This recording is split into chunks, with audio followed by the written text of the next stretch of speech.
Beside me at the wheel, I stole a kiss at the turn of a mile. Well, beside me at the wheel is Gene Pastula, certified financial planner from SafeMoneyMonitor.com. Our discussion centering today about product diversification as well as asset allocation and diversification in general. Welcome to the show. Gino, how you doing, buddy? I'm doing great. How you doing? You know what? You sound like you're doing great. I'm having a blast today because, well, you know what? I was actually watching television last night, and it got me thinking about the book that I've been writing on Equity Index Universal Life and adding a chapter on annuitizing income. And when this fella came on, he's from a big, huge money management firm, basically chastising you guys that sell annuities and stuff. And I said, you know what? If I were Gene, I'd be pretty ticked off at this TV commercial. And then, as I'm on the internet this morning doing more online work for my show prep, I see one of those pop-up ads. I hate annuities, the picture of the guy and all that stuff. And I'm saying, doggone it. People need to be told the truth. Annuities, life insurance, but they're not for everybody. But for a lot of people, they can and should make sense. And it's not me or Gene Pastula saying it. I quoted Gene in the last segment, as you heard, at least 2 studies. I could quote 22 more that suggest to you that having some form of guaranteed lifetime income as part and parcel of a retirement plan is one of the best things you can add to your diversified portfolio. I know you're not going to disagree with that. No, I've been saying that for years, and it's interesting because for some reason, well, the reason why people, when it comes to something with an insurance company, you know, they basically reflect back to, you know, the last time they had trouble getting their car, all the money back for their car fender, or, you know, some problem with an insurance company getting claims. And so people just don't like them until they really come in handy. But when it comes to this type of thing, the products that these insurance companies have, particularly the ones that are purveyed by individuals who like us who have a really good working knowledge of financial planning and portfolio and all the rest of the stuff, they're really quite good. And but the problem is that people look at it as this or that. I'm either going to use annuities or I'm going to invest. Well, no, you use annuities and you invest, and what happens is you end up creating not only more money in retirement, but more predictable money, more stress-free money, and an understanding that you have an income that's going to last the rest of your life without having to worry about every little thing that's going on in the market and whether it's affecting you positively or negatively or all the rest, which that gentleman that you're referring to, that's what he's coming in and charging somebody for to take care of. Hopefully he does that job very well. Hopefully he does it better than what he's doing and he's relating to annuities, because that's kind of sad. You know, it's having been in the money management business, having been on the fixed insurance side of this business, as you know, you and I both have done all of those jobs for a number of years.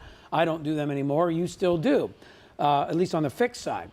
But having been there, the fact of the matter is, most of the people in the investment business make their living off of AUM, assets under management, right?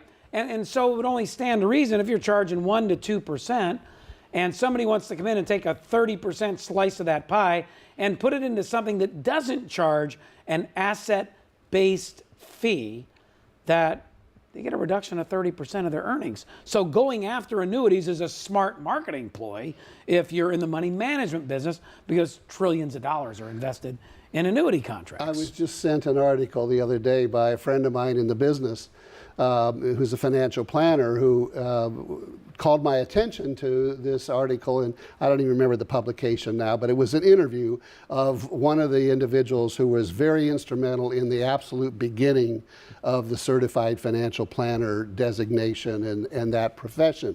And he's highly, highly respected. And he had, the crux of the article and the headline was that he'd come out and basically said, you know, I've thought it through, and you know, I've had a change of heart relative to annuities. And this whole thing was basically saying what we're talking about right now, about the importance of involving them in the financial plan. But the interesting thing was, one of the questions about halfway through the article was asking him if he, you know, if he was actually recommending annuities now.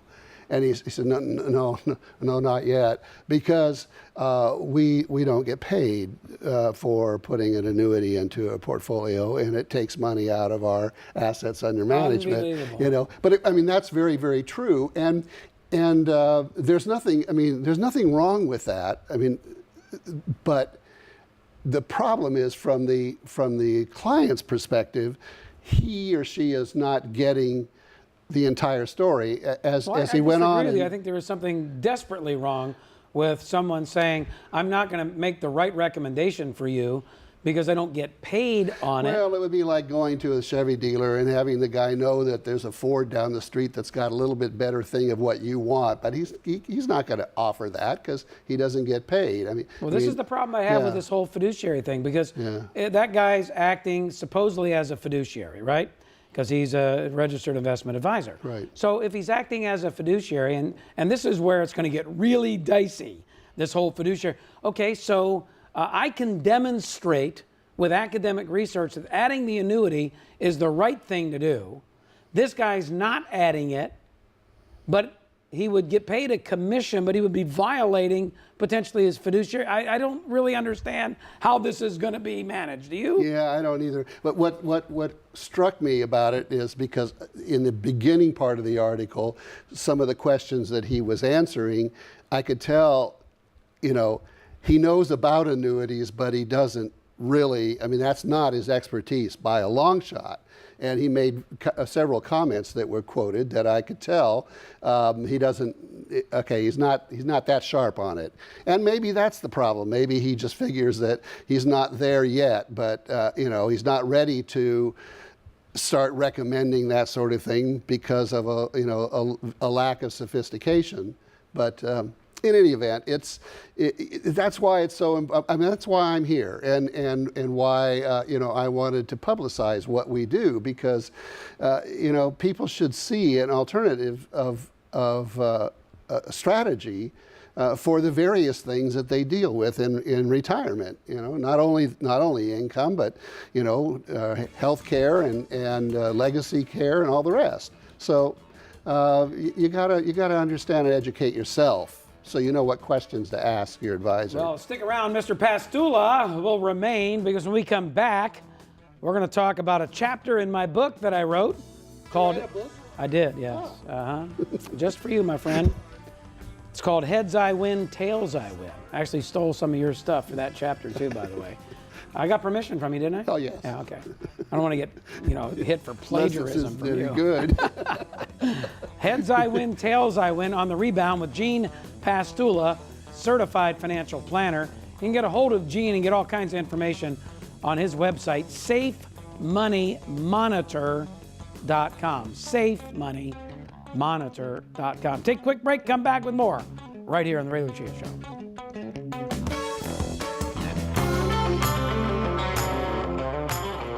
We're jamming here with Gene Pastula right here on the Ray Lucia Show. 844-RAY-SHOW if you have a question for Gene. He's a certified financial planner. He runs Safe Money Monitor. That's what he focuses on. All that safe dough that you're supposed to have in your portfolio. And Gene, the type of safe money that you recommend people have in a portfolio today is a lot different than the paltry earning, you know, 1/2% in a bank CD. Well, yeah, you can go to a bank and get that. I don't need to recommend that. But yeah, there are options, and of course, as we talked in the last segment, the the annuity world is a vibrant and growing one, and it's getting more and more recognition. You know, that's why we're here talking about it, because the government, sophisticated planners and people who really understand this and deal with it all the time realize that, you know, the majority of people in America who are in retirement need whatever assistance they can possibly get to enhance their income, and not only the amount of it, but the safety and predictability of it. I mean, we're coming up on another big crash. I just know it. I mean, it's my own personal opinion, but I mean, the bubble that we've got going here in the market is just, it's going to get everybody, you know, shaken up again. And if they have Pastula saying that, mark the calendar. It's not me saying that, but you know, if you say it long enough, sooner or later it's bound to happen. But your point isn't the market's bubblicious so much that it's going to crash tomorrow. You know that sooner or later it's going to crash. Yeah. And we don't know exactly when. No. And the fact of the matter is, having a floor of safe money in a portfolio that can easily be converted to an income, a guaranteed source of income, when added to your pensions and Social Security, all you're doing is following what the finance professors and the economists from all around the world are telling you should do. This is not like, you know, some new experiment. All the experimentation is done. Like I said, the jury's come back on this one. It is a fact.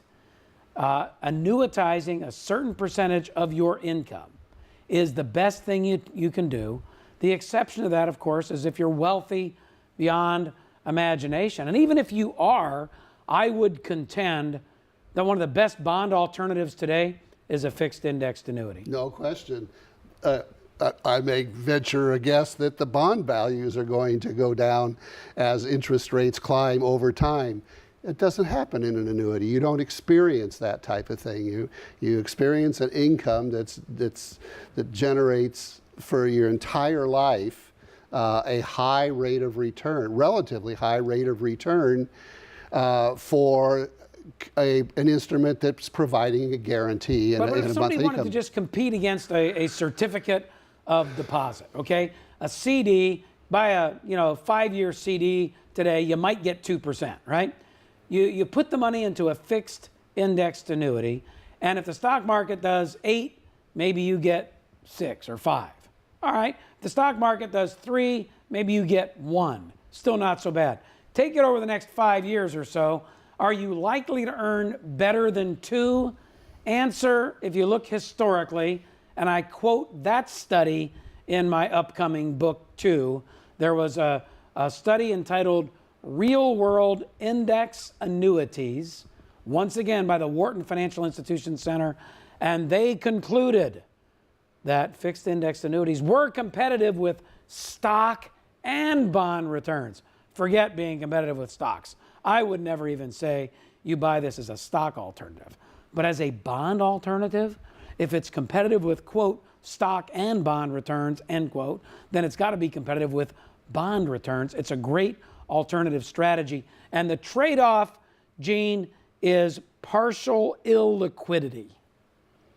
Very partial when they really come down to it. I mean, when you come down to the fact that the typical annuity has maybe a 6 or 8 year period of time where if you liquidate the entire asset to do something else, you pay on average a 3%, on average over that period of time, a 3 or 4% surrender charge. I mean, we take out mortgages every day that has a prepayment penalty. I mean, that's nothing new. But if you need liquidity, you can get to 10, 20% of the money. How many people have $100,000 sitting in the bank and they worry about having to take it all out and spend it in a day? I mean, that's ridiculous. You have $100,000 in an annuity or in a bank and you need $10,000, you take it out, either one. It's not a big deal. And the higher returns that you get in there inside the annuity and the tax deferral advantages and the downstream income advantages that you get way outweigh that. But when you have somebody that's trying to compete against that, they won't tell, they don't obviously bring those parts up. Gene Pastula, go to safemoneymonitor.com. Learn about the stuff. Because once you are educated, like Gene can do that for you. He can educate you, send you white papers and all kinds of stuff. And as I said, I do cover not a lot of this, but some of this in my upcoming book. If you just shoot me an email, raylucia.com. I got some finishing. I was just reading the finished copy, and it needs a little bit of work. Not much, but just a little bit. But it should be out in the email bag within the next few days. Chapter 20, Gene. 20. Heads I win, tails I win. Allow me to read from the first paragraph. Whenever a financial product appears too good to be true, it's usually time to turn tail and run. However, there are rare situations where one product can potentially satisfy multiple needs, and the costs are so negligible compared to its benefits, one must take the time to carefully consider it. That is indeed the case with a linked benefits life insurance plan. Do I get paid for putting that in the book? I'd like to see the second and third paragraph. Okay. But you're on a roll. I am on a roll. The second and third paragraphs I got from your stuff, so you should be able to quote from it. But basically, I talk about it as a financial tool for sophisticated advisors and for sophisticated investors. You don't necessarily have to be sophisticated, but if you are, you can more readily identify why this product is so doggone good.